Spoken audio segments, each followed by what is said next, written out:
السلام علیکم ورحمۃ اللہ وبرکاتہ۔ وعلیکم السلام ورحمۃ اللہ وبرکاتہ۔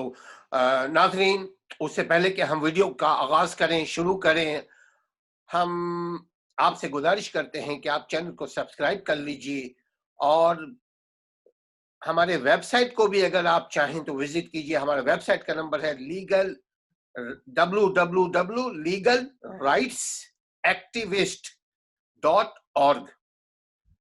اب ہم بات کرنے جا رہے ہیں آج کل، ابھی ہم چند دنوں کے بعد انشاءاللہ تعالی عید قربان یعنی بقرعید کی قربانی کرنے جا رہے ہیں، اس لیے قربانی کے سلسلے میں آج ہم نے شیخ علی کو دعوت دی ہے۔ علی، بسم اللہ۔ اعوذ باللہ من الشیطان الرجیم، بسم اللہ الرحمن الرحیم۔ انا اعطیناک الکوثر فصل لربک وانحر ان شانئک هو الابتر۔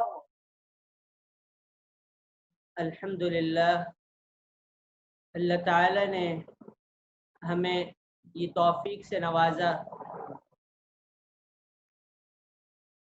کہ اللہ تعالیٰ نے قربانی کا مہینہ ہمیں عطا کیا، اور اللہ تعالیٰ نے یہ حکم بھی دیا سورۃ الکوثر میں، بسم اللہ الرحمن الرحیم، انا اعطیناک الکوثر، اے نبی صلی اللہ علیہ وسلم، بے شک ہم نے آپ کو حوض کوثر عطا کیا ہے۔ اللہ پاک ہم سب کو یہ حوض کوثر آپ صلی اللہ علیہ وسلم کے ہاتھوں سے نصیب فرمائے، آمین۔ فصل لربک وانحر، آگے اللہ تعالیٰ نے حکم دیا کہ آپ نماز پڑھیے اپنے رب کے لیے، اور دوسرا حکم یہ دیا وانحر، اور قربانی کیجیے۔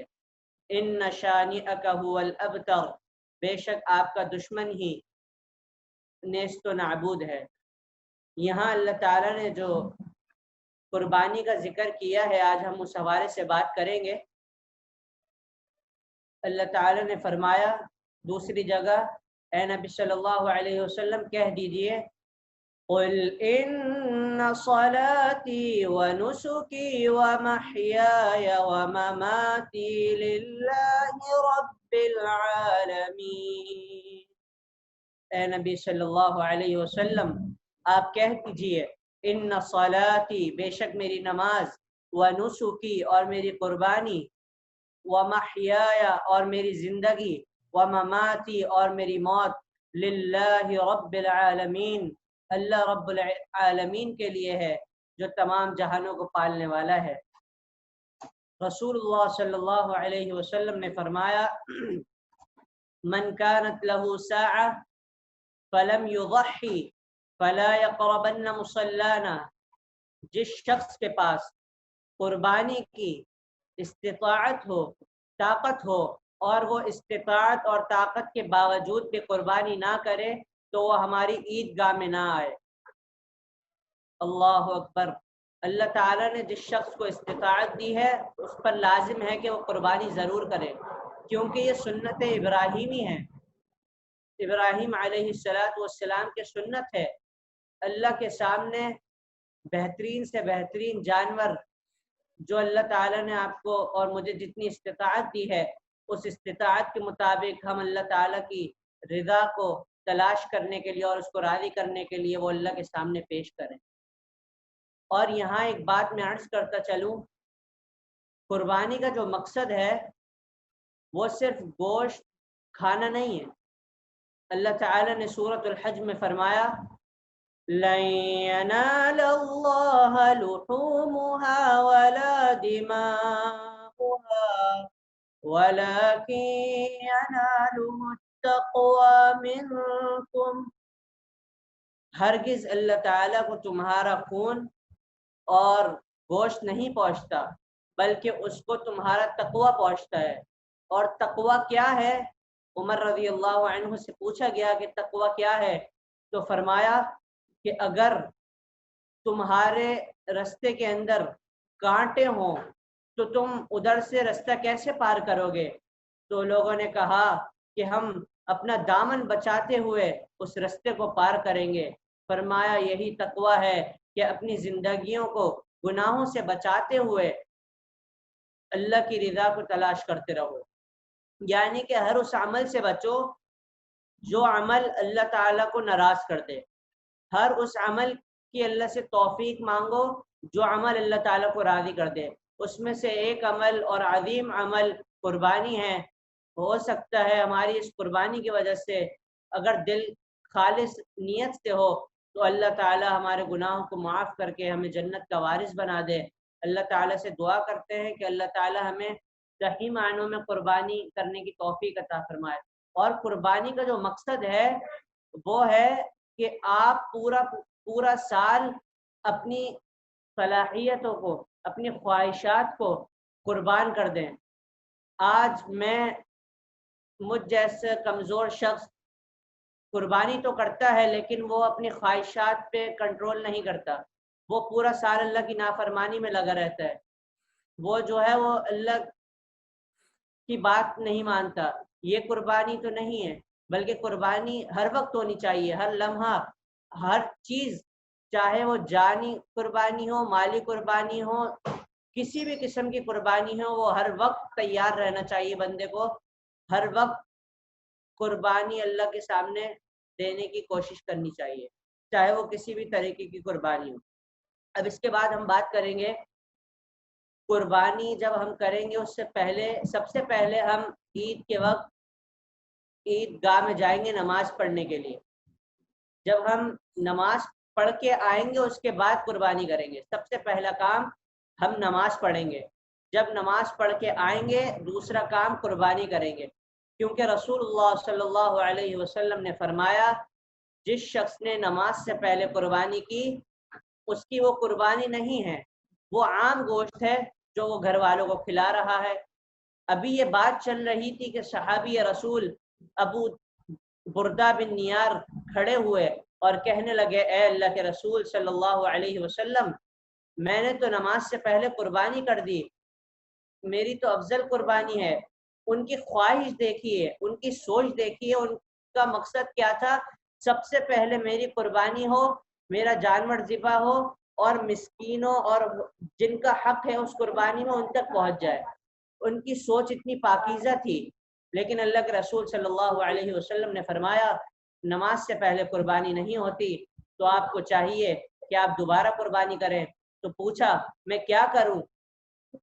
میرے پاس ایک پالتو بکری کا بچہ ہے، وہ مسنہ سے بہتر ہے، یعنی کہ وہ دو دانت ٹوٹا ہوا نہیں ہے۔ اللہ کے رسول صلی اللہ علیہ وسلم نے صرف ان کو اجازت دی تھی کہ تم قربانی کر لو اس کی، تمہارے بعد کسی کو بھی یہ اجازت نہیں ہے۔ یہ ان صحابی کے ساتھ خاص تھا۔ تو سب سے پہلا کام ہمیں کرنا ہے کہ ہمیں عید گاہ میں نماز پڑھنی ہے اور نماز کے بعد قربانی کرنی ہے۔ اور تیسرا کام یہ ہے کہ آپ خود بھی قربانی کر سکتے ہیں اپنی طرف سے اور گھر والوں کی طرف سے بھی قربانی کر سکتے ہیں۔ آپ ایک جانور بھی کر سکتے ہیں، آپ 10 جانور بھی کر سکتے ہیں، آپ 100 جانور بھی کر سکتے ہیں، کیونکہ رسول اللہ صلی اللہ علیہ وسلم نے خود 100 جانور ذبح کیے، 63 خود نہر کیے، اور بقیہ علی رضی اللہ عنہ سے فرمایا کہ آپ ان کو ذبح کریں۔ اور یہاں پر رک کر ایک بات کرنا ضروری سمجھتا ہوں کہ رسول اللہ صلی اللہ علیہ وسلم نے فرمایا قربانی کا مقصد جو ہے وہ اللہ کی رضا ہونی چاہیے، اللہ کو راضی کرنا ہونا چاہیے، نہ کہ دکھاوا ہونا چاہیے۔ صحابی رسول ایوب انصاری رضی اللہ عنہ کہتے ہیں کہ اللہ کے رسول کے زمانے میں صحابہ کرام ایک بکری پورے گھر والوں کی طرف سے کیا کرتے تھے۔ آج ہم دیکھتے ہیں، مجھ سمیت ہو سکتا ہے، اللہ ہم سب کو بچا کے رکھے، انسان ہے، انسان کی خواہش جو ہے وہ رکتی نہیں ہے، کنٹرول نہیں ہوتی، اللہ ہماری خواہشوں کو کنٹرول فرمائے۔ آج ہم چاہتے ہیں کہ میرا جانور سب سے اچھا ہو، لوگ دیکھیں، واہ واہ کریں، لیکن ایسا نہیں ہونا چاہیے۔ اللہ کی رضا کا حصول ہونا چاہیے کہ اللہ راضی ہو جائے۔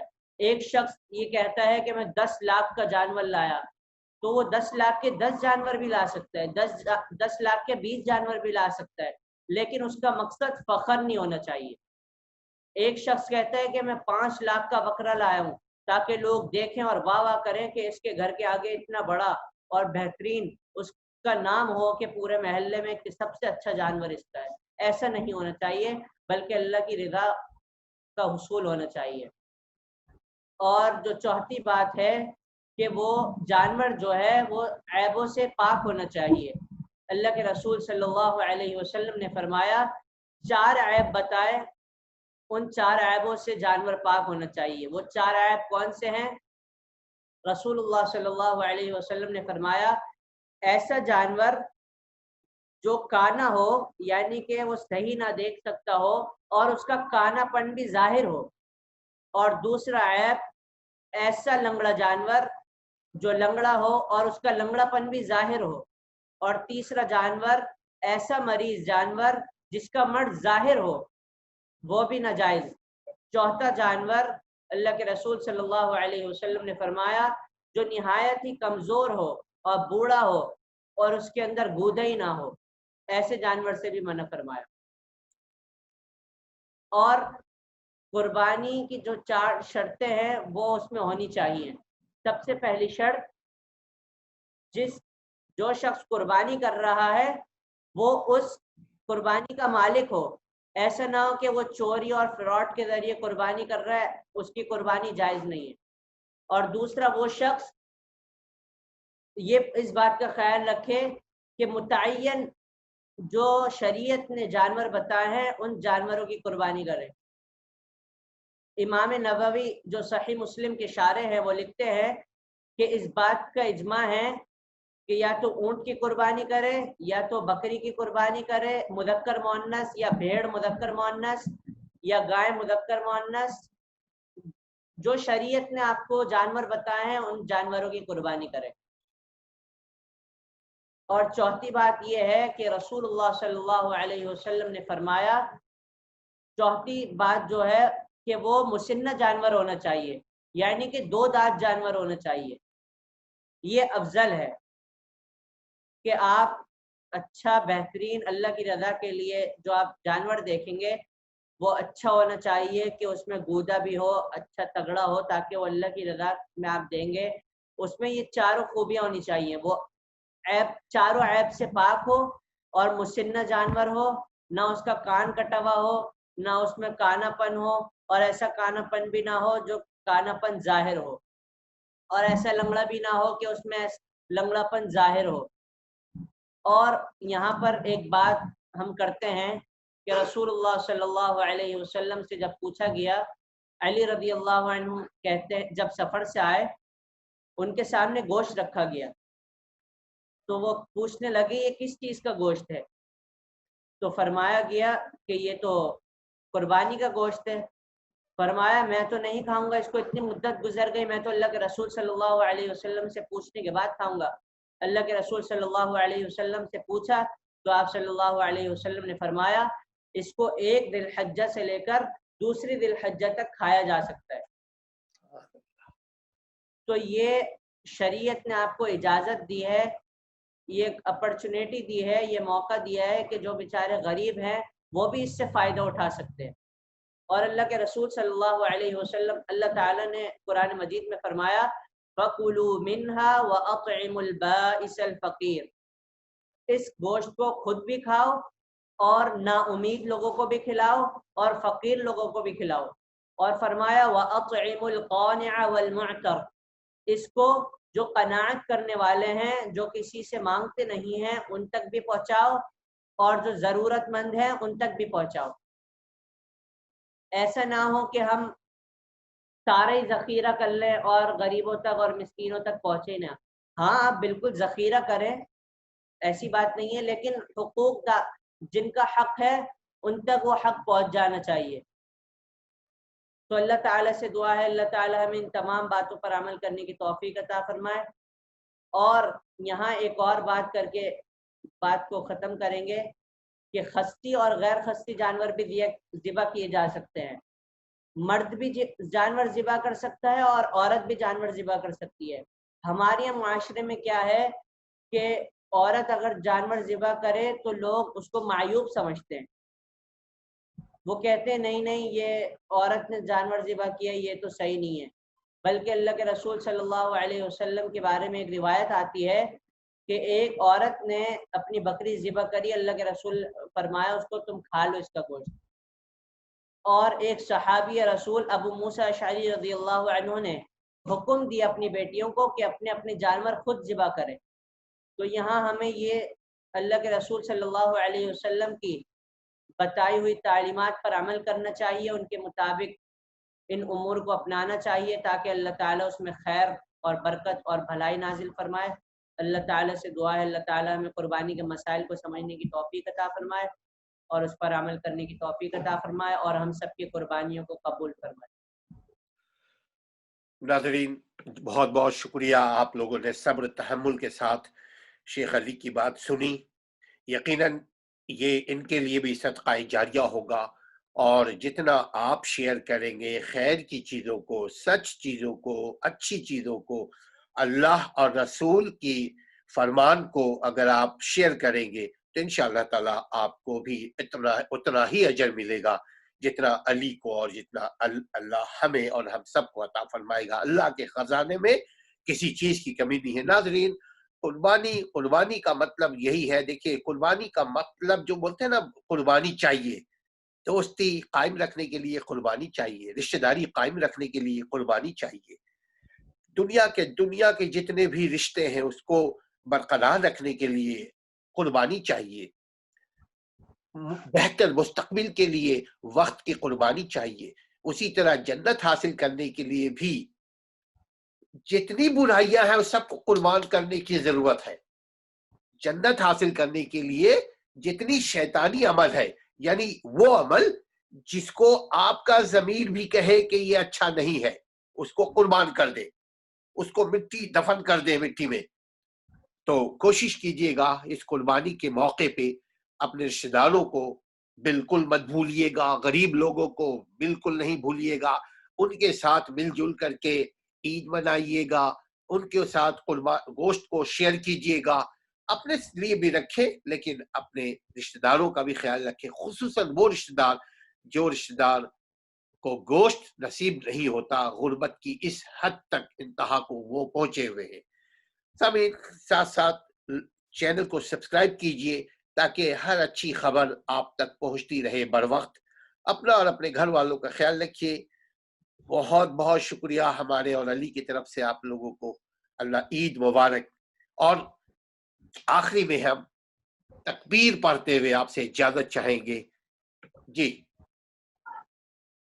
اللہ اکبر اللہ اکبر اللہ اکبر لا الہ الا اللہ اللہ اکبر اللہ اکبر وللہ وللہ الحمد۔ اللہ اکبر کبیرا والحمد للہ کثیرا وسبحان اللہ بکرة وأصیلا۔